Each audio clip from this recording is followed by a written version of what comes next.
तो स्वागत है आपका हमारे YouTube चैनल पर। आज मैं एक गंभीर विषय पर आपसे बात करने वाला हूँ।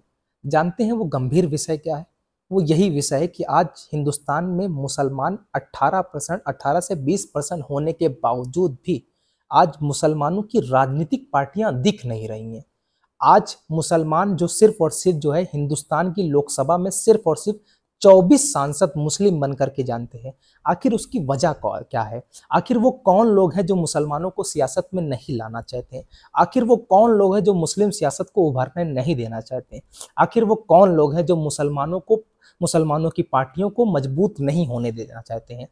जबकि अब मैं आपको बताऊंगा कि इसका जिम्मेदार भी कौन है, क्योंकि जाहिर सी बात है मुसलमानों ने आज तक भारतीय जनता पार्टी के खिलाफ ही वोट किया है। मुसलमानों ने एक मुस्त अगर किसी को वोट किया है तो सो कॉल्ड सेकुलरिज्म वाली पार्टियों को दिया है, और इस बिना पर दिया है कि बस भाजपा ना आए।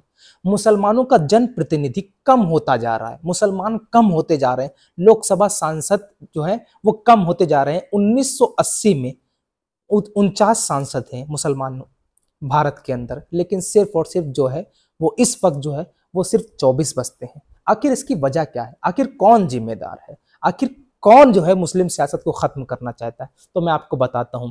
देखिए, मुसलमानों ने भारतीय जनता पार्टी को तो वोट किया नहीं, तो जिम्मेदार भारतीय जनता पार्टी तो होगे नहीं, मतलब कोई और होगा तो जिम्मेदार होगा। अब वो कौन होगा? अब मैं सवाल करता हूं, आप देखिएगा हिंदुस्तान के अंदर मुसलमान किसको वोट करता है? कांग्रेस को वोट करता है। हिंदुस्तान के अंदर मुसलमान किसको वोट करता है? टीएमसी को वोट करता है। मुसलमान किसको वोट करता है? भारतीय जनता पार्टी को तो वोट करता नहीं है। आरएलडी को भी वोट किया है, आरजेडी को भी वोट किया है, समाजवादी पार्टी को भी वोट किया है, बहुजन समाजवादी पार्टी को भी वोट दिया है। लेकिन मुसलमानों ने एक मुश्त वोट किसी को दिया है, तो किसको दिया है? इन तमाम पार्टियों को, जो आज नाम जिसका है उसका नाम है इंडिया गठबंधन। आज जिम्मेदार कौन है? चलिए मैं आपको पढ़ के सुनाता हूं। इस बार 2019 के मुकाबले 2019 में 26 सांसद थे, लेकिन इस बार सिर्फ और सिर्फ 24 मुस्लिम सांसद ही बचे हैं। और 24 उसमें से 3 हटा दीजिए, क्योंकि 3 जो है 2 इंडिपेंडेंट है, यानी जो बदरुद्दीन अजमल साहब के खिलाफ जो चुनाव लड़े थे वो, और एक जम्मू कश्मीर से निर्दलीय चुनाव जीते हैं, और एक ऑल इंडिया मजलिस इत्तेहादुल मुस्लिमीन के असदुद्दीन ओवैसी। मतलब ये 3 सांसद को अगर हम हटा दें तो जो इंडिया गठबंधन है उसके पास सिर्फ और सिर्फ अगर मुस्लिम सांसद हैं तो वो सिर्फ और सिर्फ 21 हैं।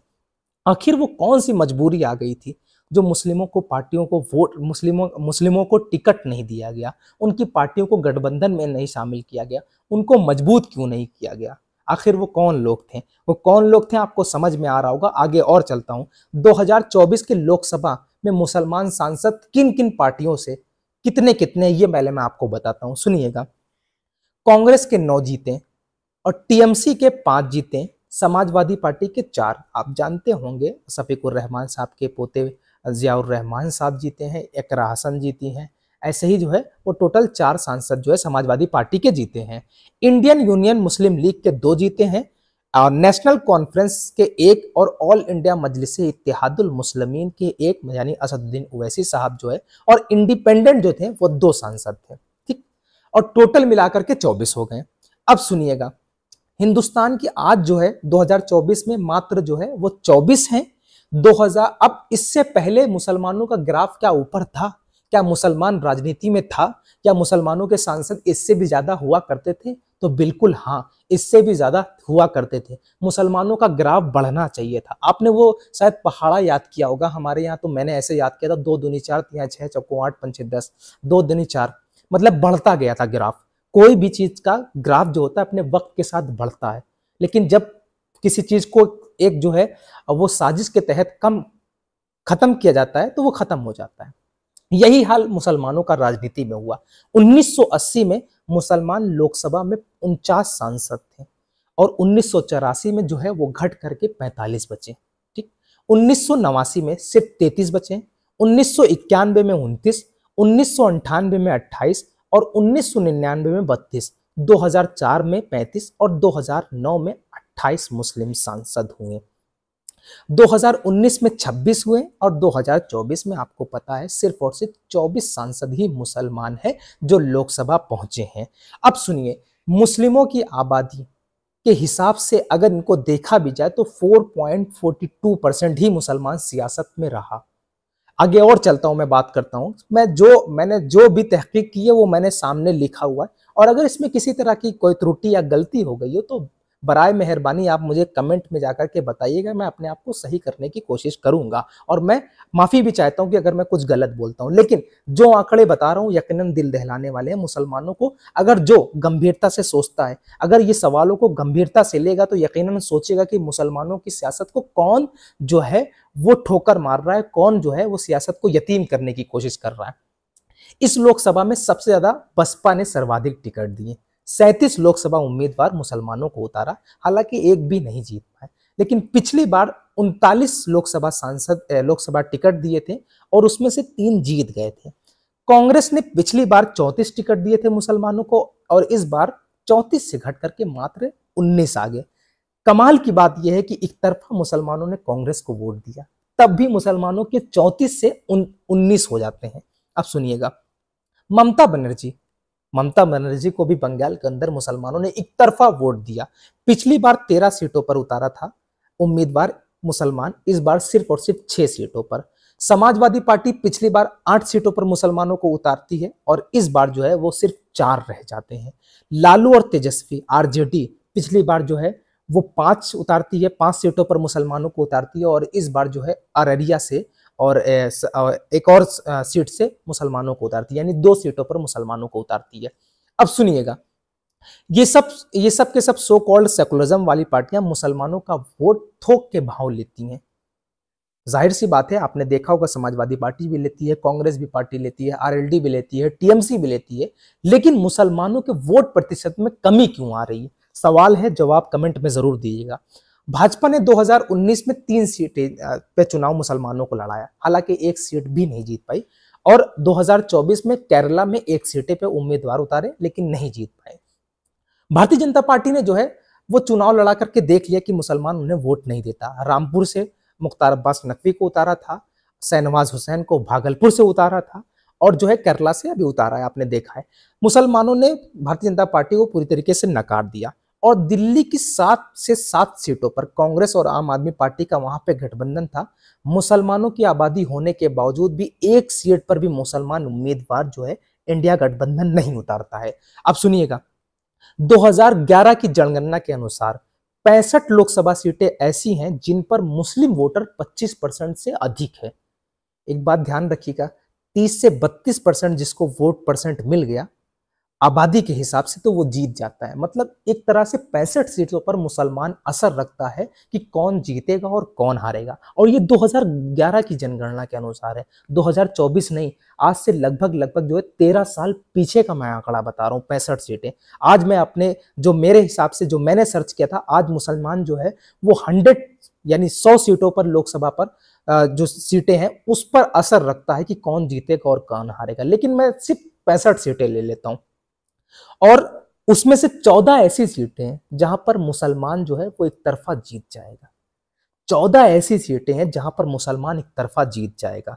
अब सुनिएगा, इन 65 सीटों में, जो 65 सीटें मैंने आपको बताई, इन 65 सीटों में कितने मुसलमान जो है वो जीते हैं और कितने उतारे गए थे।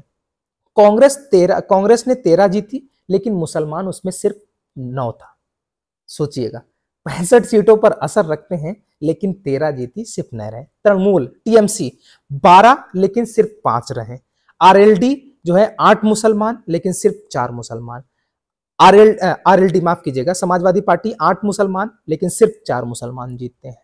आजाद समाजवादी पार्टी 1। और मैं आपको बताऊं, 65 से 24 मुस्लिम ही जीत पाते हैं। 65 लोकसभा सीट पर असर रखता है मुसलमान, लेकिन सिर्फ और सिर्फ 24 मुस्लिम सांसद ही बनकर के आते हैं। आखिर ऐसा क्यों? वो नारा लगाया जाता था ना, जिसकी जितनी भागीदारी उसकी उतनी हिस्सेदारी। अगर हिस्सेदारी के हिसाब से भी अगर टिकट बांटे होते तो शायद 65 से 70 मुस्लिम सांसद जो है वो लोकसभा में पहुंच चुके होते, क्योंकि एक तरफा वोट मुसलमानों ने तुमको दिया था, तो तुम्हें भी चाहिए था मुसलमानों को एक तरफा जो है टिकट देना चाहिए उनकी आबादी के हिसाब से। मैं नहीं कहता ज्यादा देना चाहिए था। सुनिएगा, मुसलमानों ने तो भैया भाजपा से दूरी, मुसलमानों को चाहिए, मैं अपना ओपिनियन बताता हूं कि मुसलमानों को जो है वो भाजपा से थोड़ी दूरियां खत्म करनी चाहिए। मैं नहीं कहता तुम भाजपा को जिताओ, अरे क्या करना है, तुम भाजपा को मत जिताओ। लेकिन मेरे ख्याल से दूरियां खत्म करनी चाहिए। दूरियां इसलिए भाजपा से हैं क्योंकि सो कॉल्ड सेकुलरिज्म वाली पार्टियों ने आपके जहन में डाल दिया है कि मुस्लिम विरोधी पार्टी जो है वो भारतीय जनता पार्टी है। हालांकि उसने काम भी मुस्लिम विरोधी पार्टी किए, लेकिन आपके पास तो ऑप्शन है ना। आपके पास तुम्हारी पार्टी है, आपके पास जो है वो पीस पार्टी है, आपके पास ऑल इंडिया मजलिस इत्तेहादुल मुस्लिमीन है, आपके पास ऐसी बहुत सारी पार्टियां हैं जिस पे आप एक तरफा वोट देकर के अपनी पार्टी को मजबूत कर लेंगे।